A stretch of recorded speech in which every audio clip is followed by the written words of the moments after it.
Melhor e Mais Justo de hoje fala sobre o universo feminino contemporâneo. Você está vendo, né? Márcia já estava aqui se debatendo para entrar na conversa, eu segurei para entrar no segundo bloco. Márcia, por favor, então.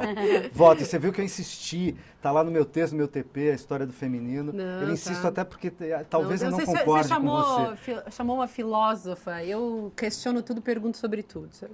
Eu acho que a gente tem que perguntar mesmo sem medo. Aí, olha só, eu estava pensando o seguinte, que, de fato, essa inscrição, essa heteroinscrição do patriarcado que inventou esse negócio chamado mulher, e que associou a essa mulher a ideia do feminino como o lado negro, o outro dessa força da racionalidade, enfim, ocidental, patriarcal, esse negócio todo que a gente está acostumado a falar e que também tem que ser muito questionado em muitos aspectos. Eu acho que tem maior sentido isso que você falou, desde que a gente não naturalize essa postura, desde que a gente pense que isso é uma construção cultural. E que cabe às mulheres, no seu cotidiano, se desvencilharem dessa postura. E eu fico pensando, claro, todos os seres humanos, até vários animais, têm desejo de reconhecimento. Então, nós somos realmente parceiros uns dos outros nessa história do reconhecimento. Eu quero ser visto, eu quero ser amado, eu quero ser desejado, eu quero ser pensado. Essa questão que a Sueli coloca tem a ver também, na história da literatura, com aquilo que a gente pode chamar que é complexo de Ofélia.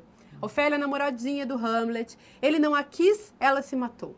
Ora, por que ela se matou? Porque ela não suportou não ser olhada por ele, não ser amada por ele.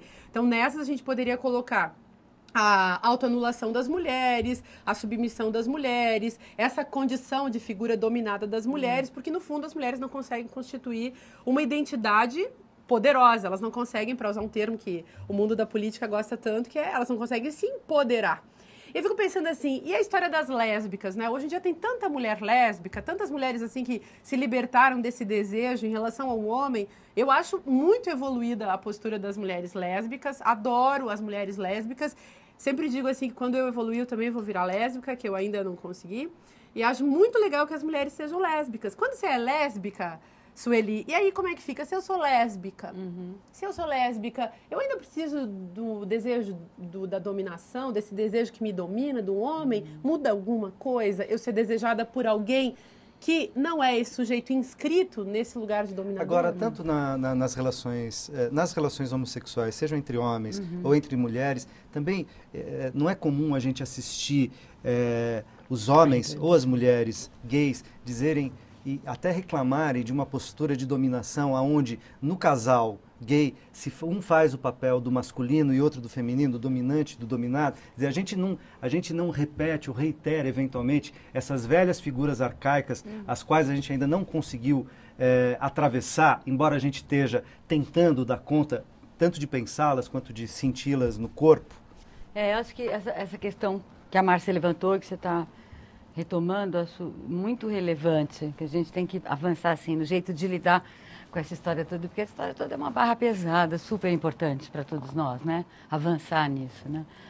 Então, assim, eu gostaria de lembrar que tem diferentes planos, né, de visão das coisas, né? Tem um plano que fica mais nas figuras históricas, nas identidades, nos gêneros. Então, esse modo de funcionamento nosso, hoje, o papel da mulher, o papel do homem, tarará, e toda a luta para ir mudando isso nesse plano. Depois tem um outro plano que está muito mais silenciado assim, em cada um de nós, porque exatamente a cultura inventada pela Europa ocidental, moderna, colonial, escravocrata, racista, machista, católica, apostólica, romana, né? Branca. De homem branco. Branca, raça inferior. Essa cultura se impôs desde o século XV sobre várias outras culturas, inclusive europeias, e uma diferença fundamental nessas culturas todas, embora elas sejam entre si muito diferentes, que são diferentes culturas africanas, culturas, não gosto de falar indígenas nem índio, porque quem inventou a palavra índio foi exatamente o branco, católico, apostólico, romano, colonizador, capitalista, burguês, etc. e tal, porque na verdade eram 1000 etnias, 1000 povos indígenas, 1000 povos distintos que viviam no Brasil, hoje são só 272. Bom, mesmo a cultura judaico-árabe da Andaluzia e da Espanha, Portugal e Espanha, que aliás passaram a existir naquele momento, essas culturas todas, de maneiras muito variadas, elas tinham um funcionamento na orientação da existência cotidiana, na produção do pensamento, da cultura e das formas de existência, que se pautava fundamentalmente numa capacidade que nós todos temos e que está completamente recalcada, reprimida no inconsciente, né? Que é a capacidade, é o conhecimento mais primeiro, não sei o que vocês vão achar, me interessa muito ver como a gente compartilha ou não essas ideias, que é o conhecimento não enquanto a percepção e a linguagem, e a ideologia, o sistema de valor que eu tenho, que me faz, que me permite me situar no mundo, que é muito fundamental, mas tem algo que vem antes disso, né? Que é o modo como o estado vivo do mundo afeta meu corpo enquanto vivo, né? Que estado isso me promove? O quanto isso me, por exemplo, né, e quanto isso me potencializa ou me despotencializa. Então, por exemplo, nessa questão dessa batalha que a gente está para sair desse lugar que, como a Márcia tão bem disse, parece a natureza das coisas, só que é uma coisa que se construiu historicamente que já era. Tchau, já era. Não tem volta, né? Mas não porque agora a gente vai chegar na coisa maravilhosa, vai chegar em outra coisa, depois outra, né? Então, nesse campo mesmo, uma coisa eu me orientar pela ideologia da guerra entre os gêneros, de achar que essa ideia de gênero é uma bobagem, e o que define o gênero dito feminino é uma porcaria com a qual nunca tive a ver, não quero ter a ver, etc. Né? E eu me pautar com isso nas minhas relações, no meu trabalho e tal. Outra coisa é como o que a gente está vivendo me afeta, que estado isso promove, o quanto isso puxa em mim uma possibilidade de avançar, por exemplo. Essa conversa me ajuda a avançar nessa história. Uma conversa que seria de outro gênero já poderia ter um efeito inibitório, por mais inteligente que eu fosse, podia me impedir de pensar. Queria até pedir para a Ana entrar nisso, pensando o seguinte, quer dizer, nós estamos falando aqui de campos conceituais, tanto a Márcia quanto a Sueli, trazendo campos conceituais, e a Ana trouxe aqui uma dimensão do que ela chamou de chão, que eu chamei, e ela disse, vim do chão da fábrica e tal. Quer dizer, eu queria que você entrasse nessa conversa trazendo um pouco esse testemunho, quer dizer, como é que é dentro da discussão sindical sobre a mulher, né?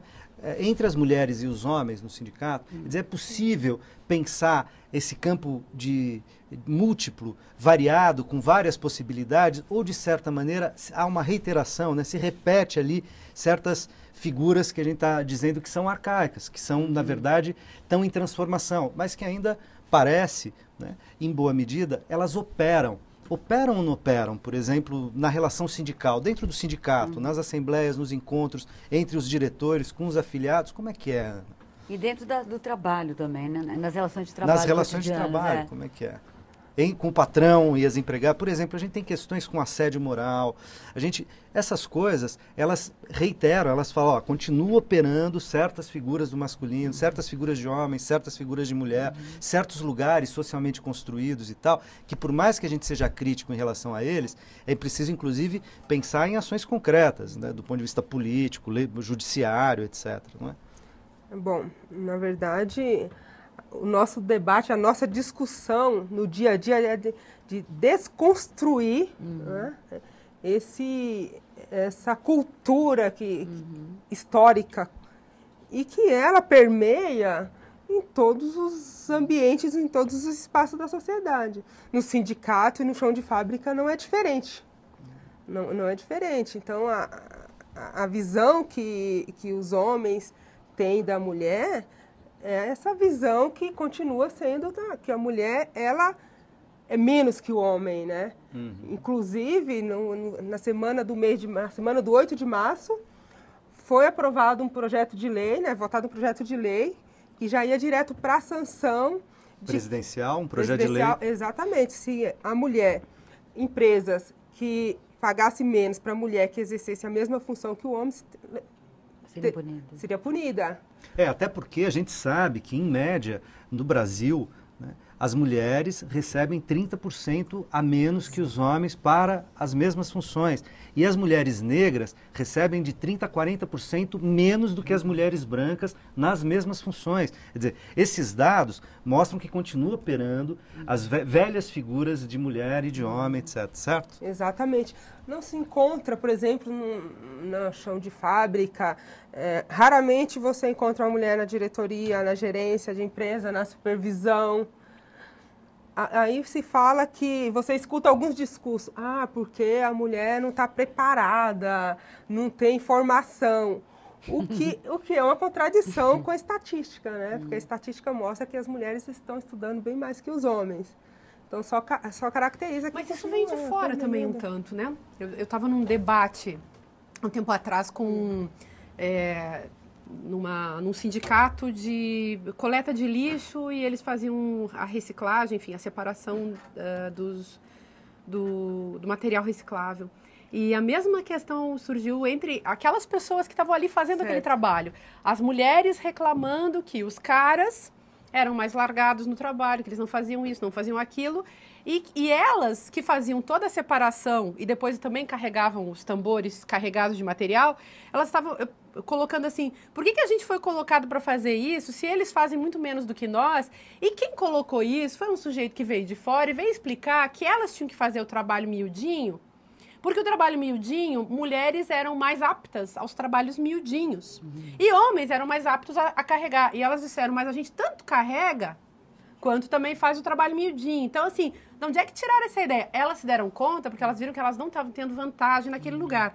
Claro, é um raciocínio bem no resto do chão mesmo, que a gente não precisa assim, fazer nenhuma grande elucubração mental. É só você perceber que você não está levando vantagem. Quer dizer, por que as mulheres se colocam nessa posição tão tranquila em relação a não ter vantagem? Não é um arranjo satisfatório, né? Quer dizer, não precisa nem levar vantagem. Que você imaginar ganha? Que você se sentisse compartilhando. Olha, estou na mesma condição que você. Não é um arranjo satisfatório. Dizer assim, olha, o homem carrega porque tem mais força muscular, física, e no fim nem isso ele faz. Quer dizer, né? Nessa atividade, você está dizendo, olha, não é um arranjo satisfatório. Então, esse raciocínio muito elementar, desse desarranjo que elas vivem, por que esse desarranjo vivido, esse incômodo que elas vivem, não se transforma em uma outra postura? Quer dizer, por que eu sou escrava, levo pancada no meu marido, trabalho que nem uma condenada, sou uma pobre coitada e ainda fico aqui tão tranquila? Eu queria retomar exatamente por aí, Márcia, porque acho que dá um gancho muito legal para retomar o que a gente estava falando, né? Porque... uma coisa, eu estava dizendo essas duas formas de aprender as coisas, né?